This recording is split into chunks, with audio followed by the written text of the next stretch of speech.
Bonjour à toi chers spectateurs et aujourd'hui parlons du nouveau film inspiré des romans de Koji Suzuki, Le Cercle Rings, réalisé par F. Javier Gutiérrez.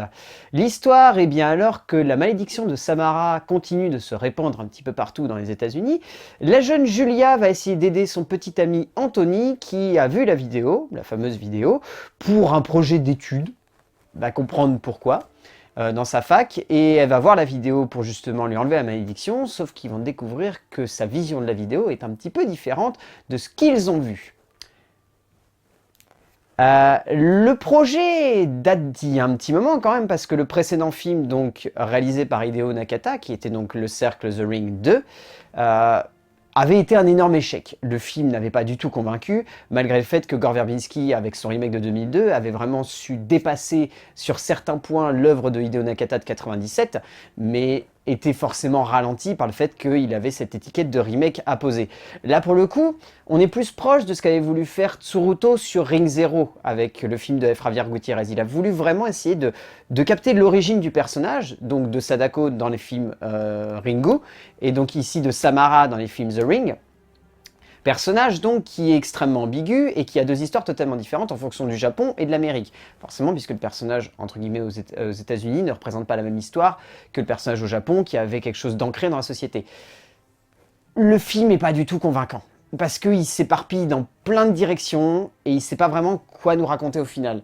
Il ne sait pas vraiment quoi nous raconter au final parce que le souci du scénario, en fait, donc basé sur le roman de Koji Suzuki et sur le film de Hideo Nakata, écrit donc par David Luca, Jacob Aaron Estes et Akiva Goldsman, à qui on doit le scénario notamment de Je suis une légende et aussi de Batman et Robin. Le scénario, en fait, part dans plein de directions. Alors, si vous avez vu la bande-annonce, n'ayez pas de soucis. Ce que raconte la bande-annonce n'a rien à voir avec le film. C'est un souci, entre guillemets, qui est avec pas mal de bandes-annonces dernièrement. Là, pour le coup, c'est plutôt convaincant, parce que la bande-annonce nous racontait la même histoire qu'on a déjà vue dans les deux précédents films.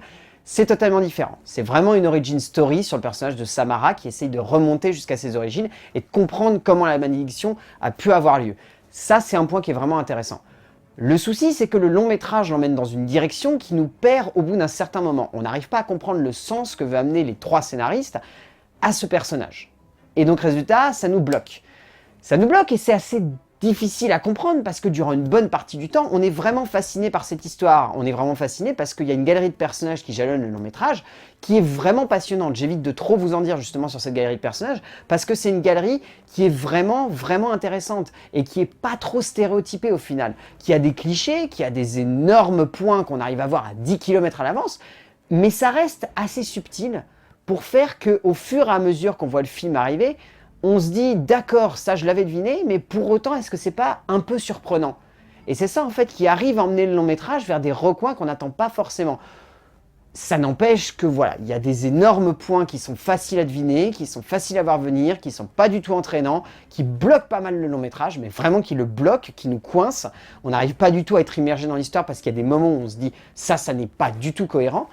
Mais sur la longueur, ça tient le coup. Alors, le seul problème, c'est le twist final qui n'amène pas vraiment grand-chose et la scène d'introduction qui semble complètement hors contexte, qui n'amène rien du tout à l'histoire et qui ne permet pas du tout d'avoir une parabole sur les personnages. Ça fait rappel un petit peu, dans un sens, les séquences d'introduction qu'on pouvait avoir sur les sauts ou sur les destinations finales. C'est des séquences qui sont bateaux, qui servent uniquement à amener une peur qui n'aura pas du tout quelque chose à voir avec le reste du métrage. Ça plombe un peu. Là où le film est vraiment convaincant, c'est dans la réalisation de F. Javier Gutiérrez. Donc il y a que 2 longs métrages avant à son actif qui sont jamais sortis en France. C'est des films qui sont totalement inconnus. Il y a juste son prochain film donc, qui est coproduit par James Wan qui s'appelle Démonique, qui va bientôt sortir peut-être. C'est toujours le souci. Mais là, pour le coup, avec ce film-là, sa mise en scène est vraiment convaincante. Il y a des effets scénographiques et une tentative d'esthétisme qui sort un peu du lot, qui n'a pas vraiment grand-chose à voir avec la plupart des films d'horreur qu'on a l'habitude de voir aujourd'hui. Le souci, c'est qu'il a un énorme problème avec le jumpscare. Il a tendance à vouloir forcer son jumpscare. Ce qui est dommage parce que, en comparaison, il y a beaucoup d'instants dans le long métrage où on se dit il y a une montée en puissance de l'horreur qui n'est pas justement de l'ordre du jumpscare. Il y a notamment une scène qui va y avoir au tout début du film où on va voir pour la première fois le personnage de Samara qui est vraiment convaincante parce que c'est une mise en scène qui joue sur la longueur et c'est une mise en scène qui ne fait pas trop de jumpscare, qui en a un dans la fin de la séquence, mais qui le reste de la séquence joue beaucoup sur la longueur du mouvement, sur quelque chose de viscéral, sur quelque chose qui prend aux tripes. Et ça, c'est intéressant, mais c'est assez limité. C'est assez limité parce que, résultat, l'esthétisme est vraiment plombé. Ça rappelle un peu, dans un sens, ce qu'avait pu faire Fede Alvarez sur le premier Evil Dead, c'est-à-dire jouer beaucoup sur les mouvements, mais avoir des effets qui sont parfois un peu trop surfaits et qui rendent le film un peu trop tape à l'œil ou voire carrément de l'ordre du carton-pâte, ce qui fait qu'on n'arrive pas du tout des fois à rentrer dans le film, mais on comprend la démarche qu'a voulu faire le metteur en scène, on comprend ce qu'il a voulu montrer au spectateur, et on comprend l'émotion qu'il a voulu faire ressurgir du plan.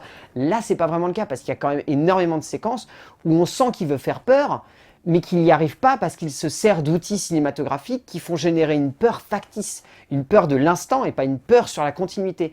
A contrario de beaucoup de séquences où il arrive à gérer une peur qui va vraiment monter sur le crescendo, où on est vraiment pris. La séquence de fin dans la cabane est vraiment prenante parce que cette peur, c'est une peur qui va sur la longueur, qui monte en crescendo, qui prend aux tripes.